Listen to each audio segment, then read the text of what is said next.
left shoulder and toe injury that he's dealing with ahead of Sunday's game in New Orleans against the Saints. If Brock Purdy cannot start, of course, that would mean that Mac Jones would step in and replace him, as the 49ers will play a second straight game on the road after winning last week in Seattle. We'll see if Purdy returns to practice on Thursday, but it looks like no practice today for Brock Purdy. Meanwhile, Jadeveon Clowney, the free agent pass rusher, is visiting the Dallas Cowboys today. We'll see if the Cowboys get a deal done with him. They're looking for some pass rush help.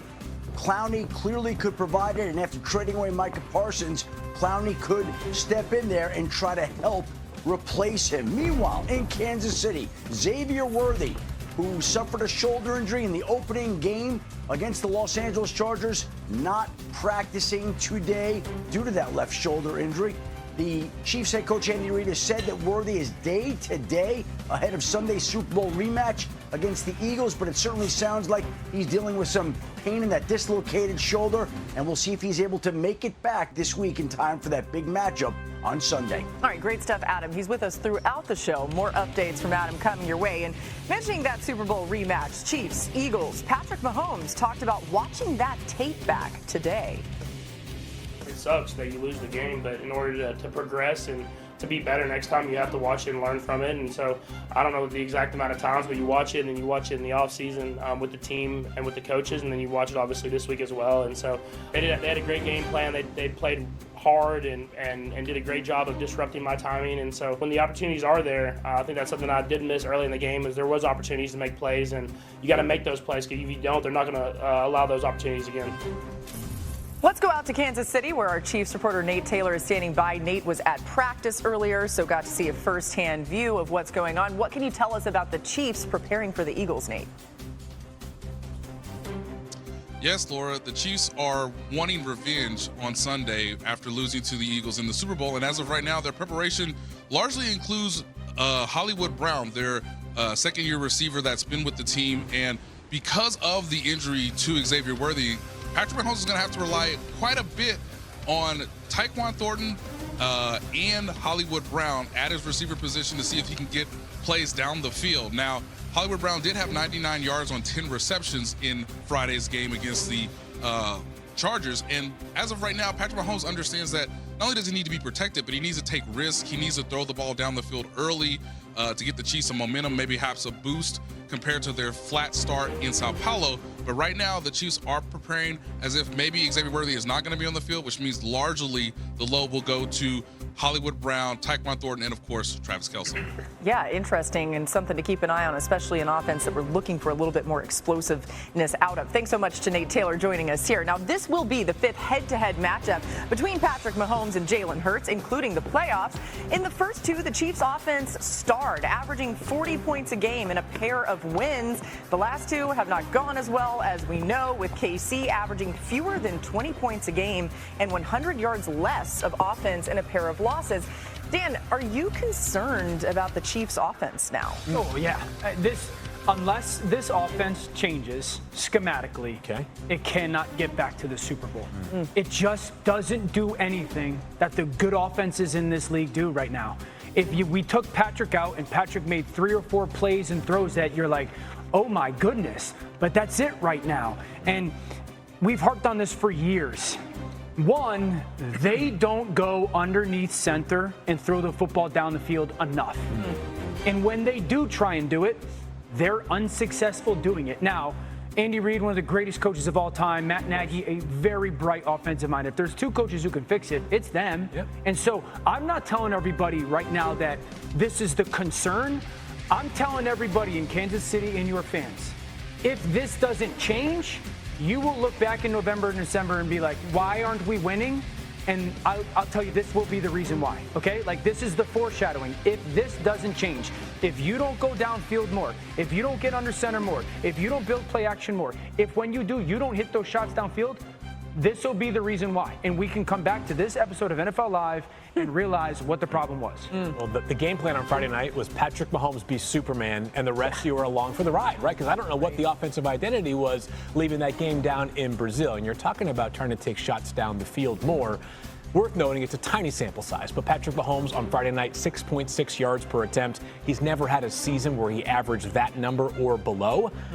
Even if the scheme changes, do they have the guys right now? Do they have the horses to do it? Like, I'm just telling you, do you think a defensive coordinator is sitting there saying, you know what, we got to account for that Tyquan Thornton down the field because he's fast. He is fast. That's incredibly accurate. He was a 4.28 guy in the combine coming out of Baylor. That being said, I just don't know if there's a single player on this offense until Rashee Rice returns or Xavier Worthy returns that a defensive coordinator says, we build the game plan around him. Patrick Mahomes excluded, obviously. Is there a single skill guy that you feel that way about? Remember, Rashee Rice, week 6, so you got a long time for then. It's going to be a little bit of time, and that's the concerning part for me, right? When Xavier Worthy comes back, you're hoping that he can fill that number 1 receiver void until Rice is there. With no Xavier Worthy, if there's no Xavier Worthy, Hollywood Brown, does he have juice down the field? He does, but for your number 1 guy, everything needs to be on the table. You got to be able to push down the field. You also got to be able to win on slants, out routes, some of these more mundane or boring routes that Patrick Mahomes can rely on and say, hey, this guy's one-on-one, I'm going to you. I don't see that right now with the way the roster's constructed, but I will say, big picture, when Rice comes back and Xavier Worthy is healthy and Hollywood Brown and Juju and Thornton, like, you have a receiving core, not even including Travis Kelce, that is more than enough for this offense to be special. I agree with that. And it's 1 week. But when you watch the pass concepts, and I understand they're not their maybe marquee guys, guys' spacing's poor. Sometimes I'm sitting there going, what's Patrick supposed to do with the football? And so, can we throw the graphics of some of the numbers up? Like, you go back over the last couple seasons. This is a team that's in the conversation with, like, the Cleveland Browns when it comes to throwing the football downfield. I don't know what that's supposed to be, but go ahead. I don't want In the success of doing it. It's Hawk's first show back in studio. Well, he forgot shots already. And just like the success of doing it. So, something's got to change. Or they're going to be sitting there. The Super Bowl is completely out of question. Eagles this week, Ravens week 4, by the way. That's the scary part about the Chiefs is because, like, they have struggled at the wide receiver position for the past few seasons. But this year was like the year where it was supposed to be hopeful, right? Man, Dan, that's crazy. I mean, I don't think this is what Patrick realize. Mahomes. He was factually accurate on the Browns' part. Yeah, his Browns, defense. I see what you mean now. Giants, His defense, and the Chiefs are right there just a So touch they're in ahead a of world where they don't do it enough, and then when they have done it recently, it's been bad. Yeah, again, that's worst completion percentage with throws 25-plus air yards. All right, one thing to keep in mind, too, is just the AFC in general. Their competition has gotten so good. We saw the Ravens and the Bills on an incredible classic Sunday night. New on NFL Live, Josh Allen speaking less than an hour ago about his receivers. Very confident. I know sometimes at the goal line, defenses bring in some bigger personnel, and they gap down quite well. So we'll look at it, we'll learn from it, and we'll figure it out.